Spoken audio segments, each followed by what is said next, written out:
네, 반갑습니다. 제 이름은 최순성이고요. 우리 김성진 목사님 잘 계시겠죠? 이거 보고 계실까요? 네, 안 보고 계실 것 같긴 해요. 또 통일부 예배를 사모하면 보고 계실 수도 있겠으나 한국 시간으로 지금 4시 반이 됐는데 새벽 4시 반인데 보고 계시다면 반갑습니다. 네, 여러분께 한번 녹화예요. 녹화군요. 죄송합니다. 이거 생방송인 줄 알았어요. 네. 하나 질문을 시작하고 하도록 하겠습니다. 여러분, 구원 받으셨습니까? 대답이 크고 좋습니다. 구원 받은지 어떻게 아십니까? 확신이 있습니다. 뭐라고요? 확신이 있습니다. 확신이 있으세요? 그 확신 어떻게 나오셨나요? 저도 모르겠습니다.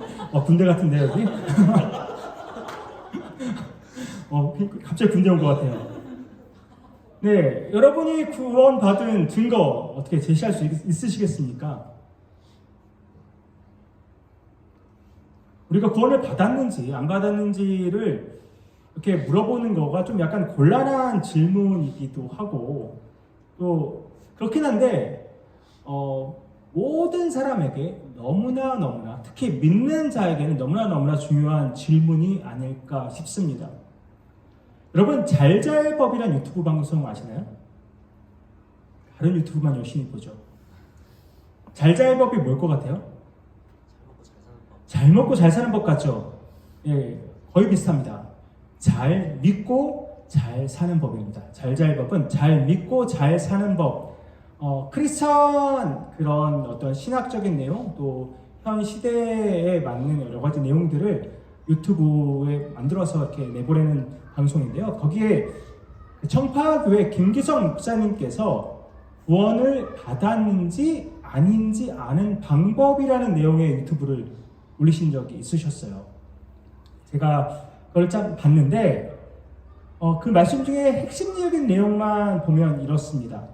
요한복음 3장을 보면 예수를 믿고 영접한 사람은 영생을 얻고 예수를 믿지 않고 영접하지 않은 사람에게는 심판이 이미 임했다, 심판을 받았다라고 말합니다. 우리 안에 예수 그리스도의 마음이 내 속에서 작동하고 있다면 아무래도 누가 뭐래도 나는 구원받았음이 확실한 거죠. 그런데 우리가 영원한 그런 영생에 들어간 사람이라고 우리가 확신할 수 있는데 영생이라고 하면 영원한 생명, 무한대의 삶을 살아가는 것만 생각하기가 쉬운 것 같아요. 아주 무한대, 우리가 상상할 수도 없는 정말 무한대의 삶을 살아가는 걸로 생각하기 쉬운데 그런 삶의 길이의 측면에서만 보지 말고 영원하신 하나님의 생명 속에 들어가는 것. 그러니까 하나님의 측면에서 영원하신 하나님과의 관계를 맺고 하나님과의 생명과 접속을 이루어서 사는 오늘의 삶이 바로 영생의 시작이라는 것입니다. 그래서 시간의 길이 문제가 아니라 영원하신 하나님과 하나님의 생명과 연결되어 있는 것이 영생에 있어서 중요한 핵심이라는 것입니다. 그 다음에 정말 중요한 말씀을 하세요. 이렇게 영생의 삶, 구원받은 자의 삶에 특징이 있다는 것입니다. 그 중에 가장 큰 특징이 감사라는 것입니다. 구원받은 사람은, 영생을 얻은 사람은 그 삶 속에서 감사가 넘쳐난다는 것이에요. 그리고 그 영생을 경험하고 있는 사람은 삶 속에서 경탄하고 감격하고 감탄을 하면서 산다는 것입니다. 우리 이 시대에 감탄이 많이 사그러들고 있다고 해요. 그것은 하나의 사탄의 전략이라고 말하시더라고요. 우리를 끝없는 경쟁 구도 속에 집어넣고 옆에 있는 사람을 경쟁자로 만들어서 그래서 정말 불행을 경험케 하는 것이 사탄의 전략이라고 말합니다. 그런데 내가 구원받은 사람이라면 내가 구원받은 사람이라면 지금 내 옆에 있는 사람이 경쟁자가 아니라 너무나 소중한 사람이고 그 사람이 내 곁에 있는 것이 너무나 감사한 일이 되어야 된다는 것입니다. 내가 구원받은 사람이라면. 그리고 내가 이 세상에 있다는 그 사실 자체가, 이 세상에 내가 존재하고 있다는 그 사실 자체가 너무나도 놀라운 일이 되어야 하고, 그리고 내가 여전히 너무나 형편없음에도 불구하고 하나님께서 나에 대한 사랑을 철회하지 않으시는 것, 거두어가지 않으시는 것이 너무나 감사하고 경탄에 맞지 않고 감격할 일이어야 한다는 것입니다. 이렇게 내 속에 감사와 경탄과 감탄과 그런 감격이 넘쳐나는 것, 그것이 바로 내가 지금 영생 속에 머물러 살아가고 있다는 증거가 된다는 것입니다. 그렇다면 다시 묻겠습니다. 여러분 안에 날마다 그런 경탄과 감탄과 감사가 넘쳐나십니까? 고개를 끄덕끄덕 하시는 우리 집사님 계세요?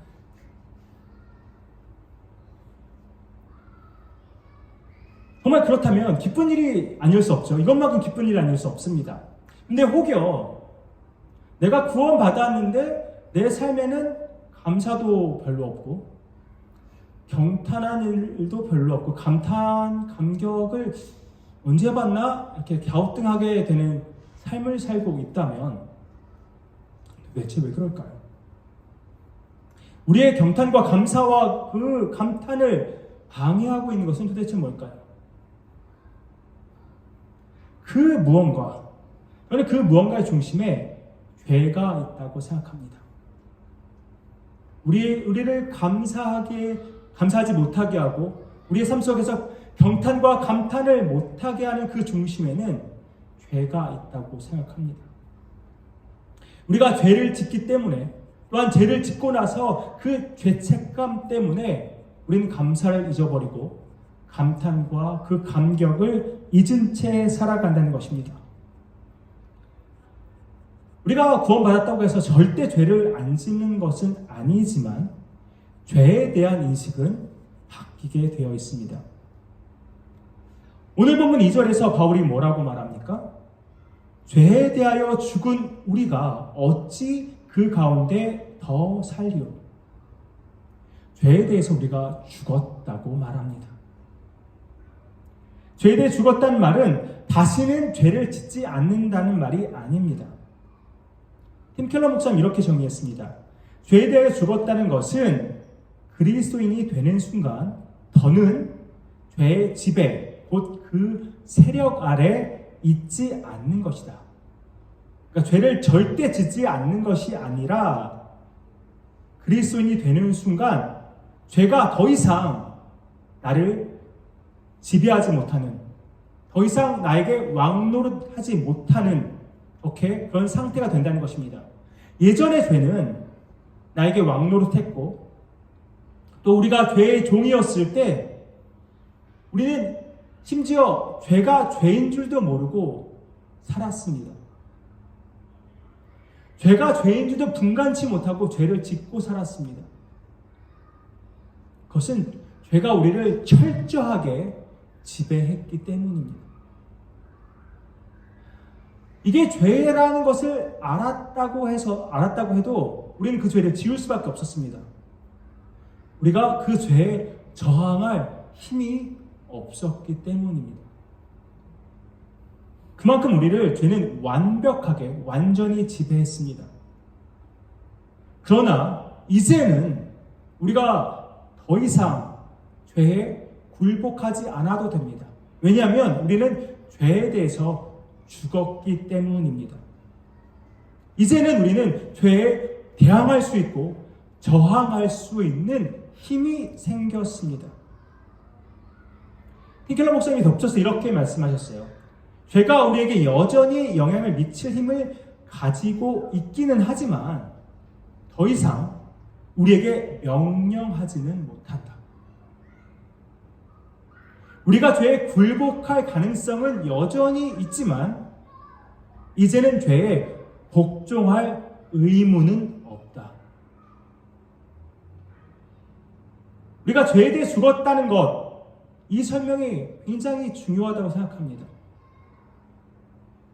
우리가 죄를 지으면 우리 안에 있던 구원의 감격, 그 감사가 사라지고 우리 안에 찾아오는 것은 죄책감 또는 자기 연민입니다. 죄를 지은 자신이 너무 추악하고 너무나도 더럽게 느껴집니다. 그것이 심해지면 우리는 우울감에 빠지기도 하죠. 그리고 다른 한편으로는 죄를 짓고서 우리는 자기 연민에 빠지기도 합니다. 내가 죄를 지을 수밖에 없었던 아주 다양한 이유들을 우리는 잘 찾아냅니다. 그리고 수많은 변명으로 우리는 자신을 합리화하고 아주 관대함을 넘어서 죄를 지을 수밖에 없던 나 자신에게 너무나 불쌍함을 느끼곤 합니다. 우리는 이렇게 쉽게 넘어지고 죄를 짓곤 합니다. 우리가 이렇게 죄를 짓는 가장 큰 이유 중에 하나는 우리가 죄에 대하여 죽었다는 사실을 잊어버리기 때문입니다. 우리가 죄에 대해서 더 이상 복종할 의무가 없다는 사실을 잊어버리기 때문입니다. 우리가 죄에 대해 죽었기 때문에 우리가 죄에 대해서 대항하고 저항할 수 있는 힘과 능력을 갖추었다는 사실을 망각하고 있기 때문입니다. 우리에게는 죄에 대해서 단호하게 대항하고 저항할 능력이 있습니다. 예수를 믿어 구원받은 우리는 죄를 거부하고 대항하고 저항할 수 있는 그런 능력이 있다는 사실을 우리는 절대 잊어서는 안 됩니다. 그래야 우리 삶 속에서 승리할 수 있습니다. 오늘 본문은 우리가 어떻게 죄에 대해 죽었는지, 그리고 그것이 얼마나 분명하고 확실한지, 그렇다면 우리는 어떻게 살아가야 하는지를 설명하고 있습니다. 오늘 본문을 잘 보면 반복되는 단어가 있어요. 뭘까요? 한번 읽어서 기억이 안 나죠? 네, 합하여라는 단어도 자주 나오고 연합한이라는 단어도 자주 나오고 또 함께라는 단어도 자주 등장합니다.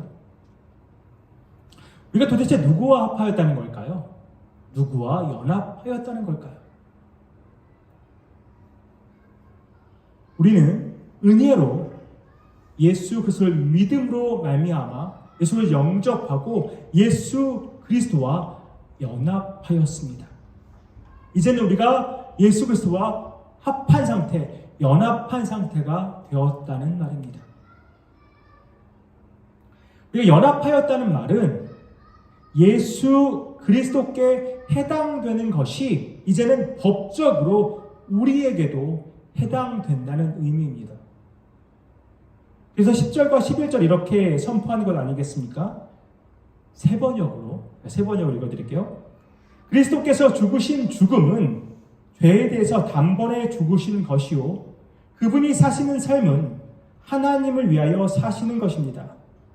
이와 같이 여러분도 죄에 대해서는 죽은 사람이요 하나님을 위해서는 그리스도 예수 안에서 살고 있는 사람이라는 것을 알아야 합니다. 8절도 비슷한 맥락인데 만일 우리가 그리스도와 함께 죽었으면 또한 그와 함께 살 줄을 믿노니 우리가 그리스도와 함께 연합하였기 때문에 그분의 죽음과 그분의 부활이 우리와 연결되었고 우리도 그리스도와 함께 죽었고 그리스도와 함께 살게 된 것입니다. 그리스도와의 연합을 그래서 그로 인한 우리의 정체성을 6절과 7절에 잘 묘사하고 있습니다. 이 부분은 제가 기억이 안 나시겠지만 고난주간 특세 때도 한번 설명해 드린 적이 있는데 6절과 7절이 이렇게 말씀합니다. 우리가 알거니와 우리의 옛사람이 예수와 함께 십자가에 못 박힌 것은 죄의 몸이 죽어 다시는 우리가 죄에게 종노릇하지 아니하려 함이니 이는 죽은 자가 죄에서 벗어나 의롭다 하심을 얻었습니다. 이 구절들에서 우리는 옛사람이라는 단어와 죄의 몸이라는 단어의 의미를 알 필요가 있습니다. 마틴 로이드 존스 목사님은 옛사람의 의미를 이렇게 말씀하셨어요. 아담 안에 있었던 나의 옛 인간 존재, 율법 아래 있었고 또 정죄 아래 태어났고 아담과 함께 죄를 지었고 그래서 아담의 죄의 결과들을 다 함께 거둔 사람, 바로 그것이 옛사람이라는 것입니다. 그런데 그 옛사람이 예수와 함께 십자가에 못 박혔다는 것입니다. 우리의 그런 옛사람이 십자가에 못 박힌 목적이 있는데요. 그것은 바로 죄의 몸이 죽어서 다시는 우리가 죄에게 종노릇하지 않게 하기 위함입니다. 그렇다면 죄의 몸은 무엇일까요?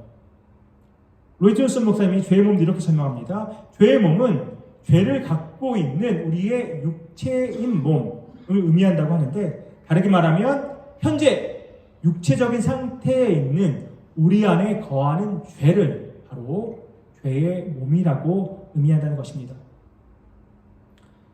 더불어서 죄의 몸이라는 의미는 그 죄가 여전히 우리 안에서 왕노릇하는 것 같고 우리를 다스리는 것 같지만, 그렇지만 내 안에서 나를 지배하지 않고 단지 나의 몸을 지배하려는 경향만 있다는 것입니다. 무슨 말이에요? 나를 지배할 수가 없습니다. 나를 지배하려는 경향만 있다는 것입니다. 그런데 우리는 그것을 착각해서 죄의 지배를 받는 것처럼 살아가고 있다는 거죠. 팀 켈러 목사님이 이 부분을 다음과 같이 정리했어요. 그리스도인의 옛사람은 완전히 사라져버렸다. 옛 자아와 자기 인식, 하나님과 세상을 향한 전인적인 옛 태도는 모두 사라져버렸다. 우리의 옛사람은 죽었다. 이는 죽은 자가 죄에서 벗어나 이제 그리스도인으로서의 나, 곧 가장 참된 나는 진정으로 하나님을 찾으며 그분의 법과 거룩함을 사랑한다. 강력한 죄가 내 속에 남아있지만 더는 내 인격과 삶을 조종하지 못한다. 여전히 죄가 내 삶에 남아있기는 하지만 내 인격과 삶을 조종하지는 못한다.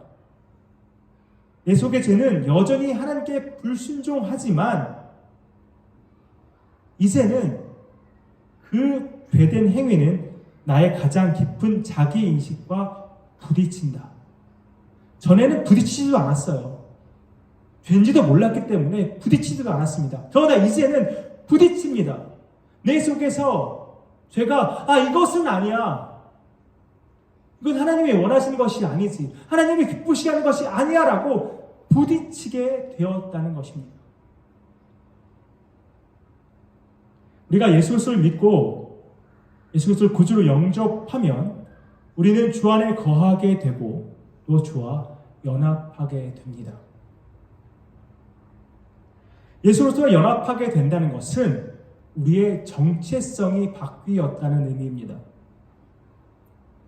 우리 옛사람이 예수와 함께 십자가에 못 박혔기 때문에 죄 아래 사는 것, 그리고 죄를 짓고 사는 것이 이제는 부자연스럽게 된 것이에요.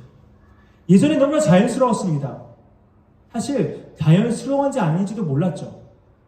그것이 죄인지도 몰랐기 때문에.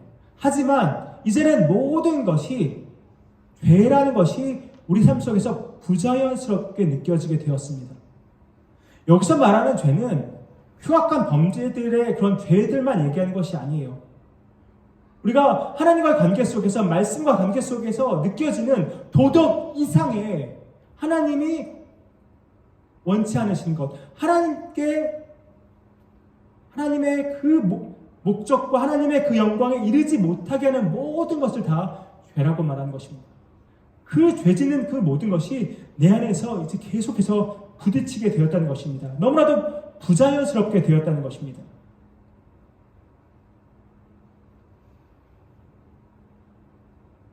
그러나 이제 회심하고 예수 그리스도 연합한 후에 이전에는 죄를 짓고 또 죄가 무엇인지도 모르고 살아왔지만 이제는 회심 후에는 예수 그리스도 연합한 후에는 하나님을 찾게 되었고 하나님의 법과 그 거룩함을 사랑하게 되었다는 것입니다. 전에는 보이지 않던 것이 이제 하나님께 대해 이것이 죄구나 라고 깨닫게 되었고 그래 나는 이제는 죄를 지으면 안 돼 라는 인식을 우리가 갖게 되었다는 것입니다. 그럼에도 왜 우리는 때때로 너무나 자주 죄를 지으면서 살아갈까요? 앞에서도 언급한 것이지만 우리가 우리의 정체성을 잊고 살아가기 때문입니다. 예수 그리스도께서 나를 위해 십자가에서 행하신 그 놀라운 은혜의 일들을 우리가 잊고 있기 때문입니다. 내가 죄에 대해서 이제 대항할 힘과 저항할 힘과 능력이 있음에도 그것을 까먹고 있기 때문입니다.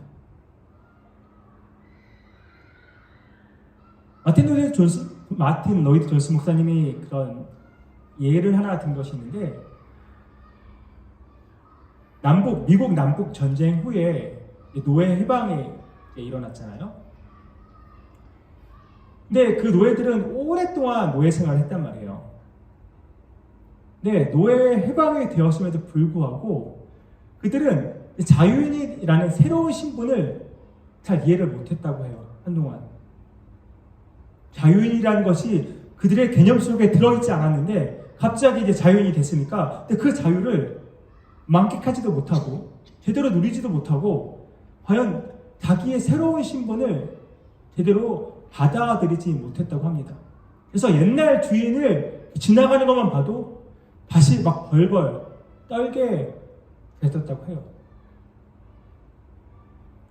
근데 이게 우리도 좀 비슷하지 않나 싶어요. 우리가 예수 그리스도와 함께 죄에 대해서 죽었는데 더 이상 죄가 우리를 지배할 수 없는데 우리는 죄에 대해서 이제 자유한 몸이 되었는데 우리는 그 신분을 잘 이해하지 못하고 있는 것은 아닌가. 죄에 대해서 우리는 자유하게 되었는데 여전히 죄를 대하게 될 때 벌벌 떨고 내가 죄에 굴복해야만 하는구나 그렇게 착각하고 있는 것은 아닌가 싶습니다. 11절에 여러분에게 이렇게 권면합니다. 이와 같이 너희도 너희 자신을 죄에 대하여는 죽은 자요 그리스도 예수 안에서 하나님께 대하여는 살아있는 자로 여길지어다. 그럼 마지막으로 우리는 어떻게 살아야 할까요? 오늘 본문 12절에 14절을 제가 메시지 성경으로 한번 읽어드릴게요. 다시 말합니다. 이제 여러분은 삶의 길을 정할 때 죄에게는 단 한 표의 권한도 허용하지 말아야 합니다. 죄는 거들떠 보지도 마십시오. 그런 옛 방식의 삶이라면 잔심부름도 거절하십시오. 대신 여러분은 온 마음을 다하고 온 시간을 들여 하나님의 길에 헌신하십시오. 여러분은 죽은 자들 가운데서 일으켜진 사람임을 기억하십시오. 이제 여러분은 죄가 시키는 대로 살 수 없습니다. 여러분은 더 이상 그 옛 폭군의 지배 아래 있지 않기 때문입니다. 이제 여러분은 하나님의 자유 가운데 살고 있습니다. 이렇게 생각해보면 죄를 짓지 말아야지, 죄를 짓지 말아야지 이걸 계속해서 생각하고 묵상하다 보면 결국 죄를 짓고 마는 때가 더 왕왕 있는 것 같아요. 죄를 계속 묵상하고 생각하다 보니까 물론 내가 죄를 짓지 말아야 하는 생각이긴 한데 그래도 계속해서 그 죄에 대해서 우리가 생각하다 보니까 오히려 죄를 짓게 된다는 말이죠. 근데 그걸 죄를 생각하고 죄를 묵상하는 거 그거 하지 말고 그거 할 때 내 마음을 다하고 또 내 시간을 들여서 하나님의 길에 헌신하게 될 때 죄에서 멀어진다고 믿습니다. 그리스도 예수께서 나를 위해 행하신 일들을 자주 묵상할 때 우리는 죄를 잊어버릴 수 있습니다. 죄에서 멀어질 수 있다는 말이에요.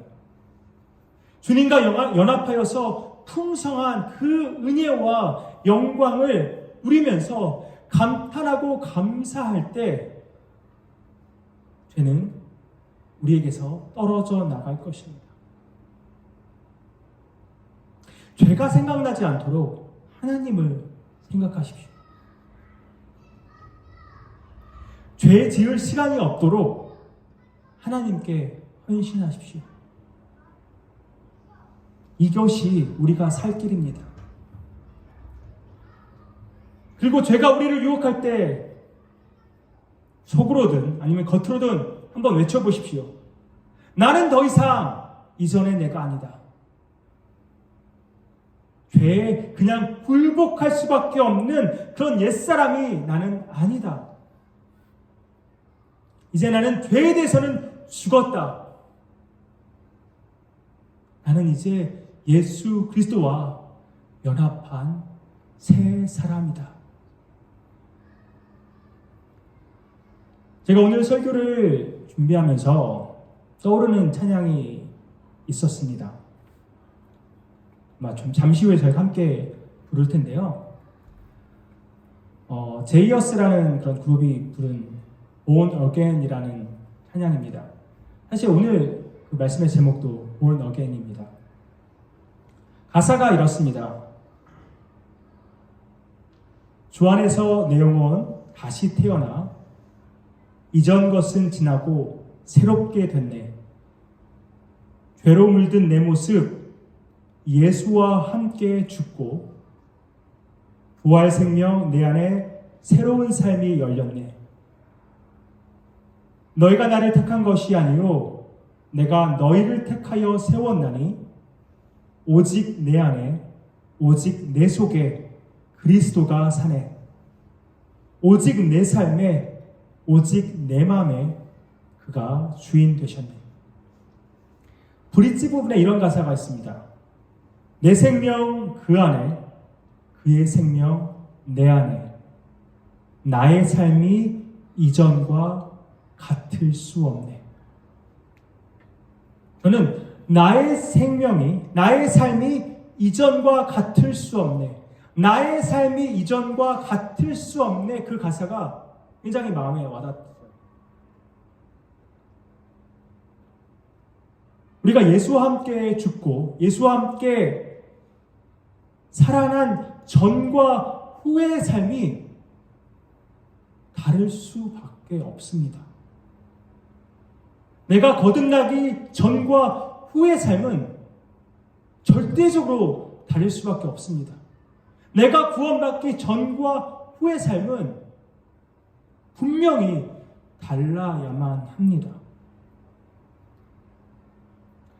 사랑하는 크로스비 청년, 지체 한 분 한 분, 그리고 함께 예배하고 있는 일리선교회 성도님들 한 분 한 분, 우리의 삶은 이전과 같을 수가 없습니다. 우리의 삶은 이전과 같을 수가 없습니다. 우리는 이제 그리스도 안에서 이전과 다른 삶을 살아야만 합니다. 매일매일 삶 속에서 그리스도와 연합하여서 그 풍성한 은혜와 그 영광을 또 그 능력을 경험하며 살아야 합니다. 그래서 우리 입술에서는 날마다 감사가 넘쳐나고 우리 입술에서는 날마다 감탄과 경탄의 말이 흘러 넘쳐 나와야만 합니다. 저는 이런 복된 삶, 구원받은 자로서, 영생을 소유한 자로서, 그리스도와 연합한 자로서 이런 삶을 살아가는 저와 여러분 되기를 간절히 소망합니다. 한번 금방 소개해드렸던 찬양 함께 불러보면 좋겠습니다.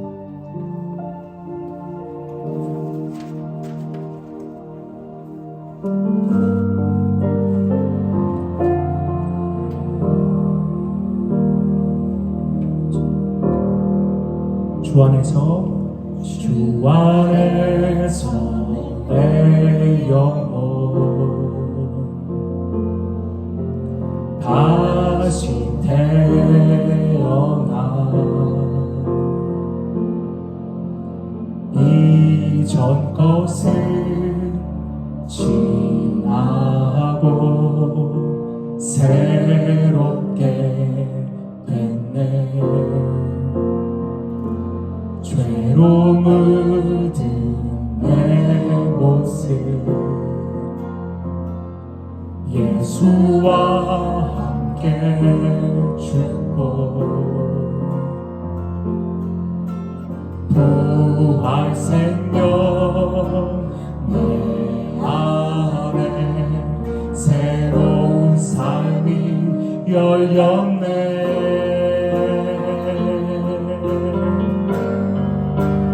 너희가 나를 택한 것이 아니요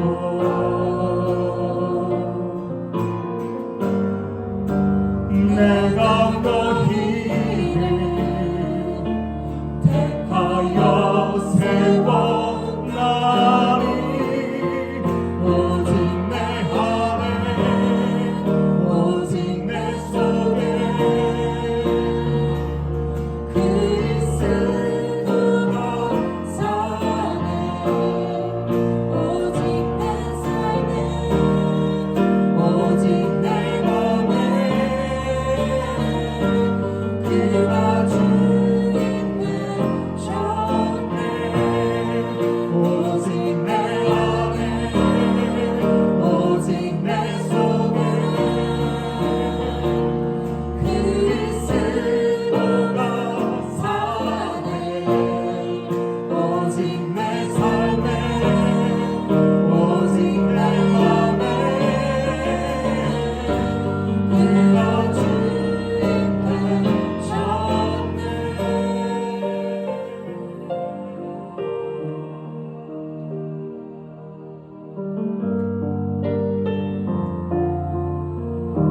한 번 더 고백할까요? 죄로 물든 내 모습 예수와 함께 죽고 부활 생명 내 안에 새로운 삶이 열렸네.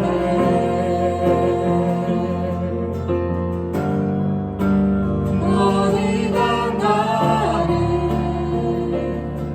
택한 것이 아니요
우리 시간 함께 기도했으면 좋겠습니다. 우리 구원받은 것이 확실한데 예수를 믿고 예수를 영접하여서 내가 영생을 소유한 것이 확실한데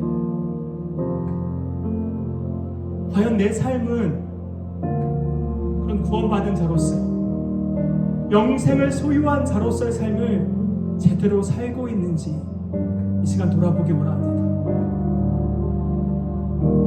우리 모두는 죄에 대해서 죽었습니다. 우리 모두는 죄에 대해서 죽었고 그리스도와 함께 죄에 대해서 죽었고 그리스도와 함께 하나님께 대하여 살아있는 새 사람입니다. 우리의 새 신분, 이 새로운 정체성 우리가 잊지 않기 원합니다. 우리 함께 기도할 때에 주님, 나는 죄에 대해서 죽고 하나님께 대하여 살아난 그리스도와 연합한 새 사람입니다. 그런 새 사람으로서 그에 합당한 삶을 살게 하여 주옵소서. 죄에 대해서 단호히 거절하고 거부하고 대항하고 저항할 수 있는 그런 믿음의 사람 되게 하여 주옵소서. 거룩함과 순결한 그런 삶 살아가는 하나님의 마음을 날마다 기쁘시게 하는, 그래서 내 삶 속에 감사와 감탄이 넘쳐나는 그런 삶을 살게 하여 주옵소서. 우리 한 목소리로 기도하도록 하겠습니다. 아버지 하나님, 나는 죄에 대해 죽었습니다. 그리스도와 함께 죄에 대해 죽은 자입니다. 더 이상 죄가 나를 지배할 수 없고 죄가 나를 왕것 졌음을 고백합니다. 나는 죄에 대해서 단호히 거절할 수 있고 저항할 수 있고 태양할 수 있는 아버지 하나님 그런 능력이 있는 사람임을 고백합니다. 아버지 하나님, 나는 거룩하게 살 수 있고 그런 자유의 신분으로 죄에서 벗어나 자유의 신분으로 그리스도와 연합하여 살 수 있는 사람임을 고백합니다. 아버지 하나님, 새로운 사람으로 그리스도와 연합한 사람으로서의 삶을 온전히 살아가기 원합니다. 아버지 하나님, 나의 정체성을 잊지 않게 하여 주옵소서. 내가 누구인지 잊지 않게 하여 주옵소서. 아버지 하나님, 구원받기 전의 삶과 지금의 삶은 다를 수밖에 없습니다. 다를 수밖에 없습니다. 내 삶은 이전의 삶과 다를 수밖에 없습니다. 아버지 하나님, 주 안에서 그런 다른 삶, 하나님의 마음을 기쁘시게 하는 삶, 하나님의 영광을 올려드리는 그런 삶을 살아가는 우리 모두가 될 수 있도록 주여 함께 하여 주시옵소서.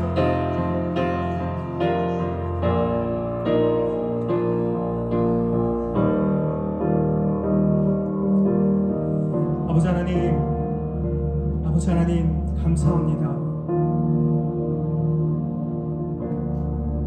우리 죄를 대속하시려고 예수 그리스도 이 땅에 보내주시고 예수 그리스도를 십자가에 달려 죽게 하심으로 우리의 모든 죄값을 치르시고 우리가 예수 그리스도를 믿기만 하면 예수 그리스도와 함께 죄에 대해 죽은 자로 의인으로 인정해 주시는 하나님의 그 놀라운 은혜에 감사와 영광과 찬양을 올려드립니다. 그렇게 우리는 죄에 대해 죽은 자입니다. 이제는 그저 우리는 그리스도와 연합하여서 그리스도의 영광과 그 은혜를 누리기만 하면 되는 새 사람임을 고백합니다. 새로운 정체성, 새로운 사람으로서 그런 온전한 삶을 살아갈 수 있도록 주님 힘주시고 우리를 붙잡아 주시고 우리를 날마다 깨우쳐 주시고 리마인드 해주셔서 내가 누구인지, 내가 그리스도 안에서 누구인지 잊지 않게 하시고 날마다 예수 그리스도 안에서 승리하는 삶을 살아갈 수 있도록 주님 함께하여 주옵소서. 이 모든 말씀 예수님의 이름으로 기도하옵나이다. 아멘.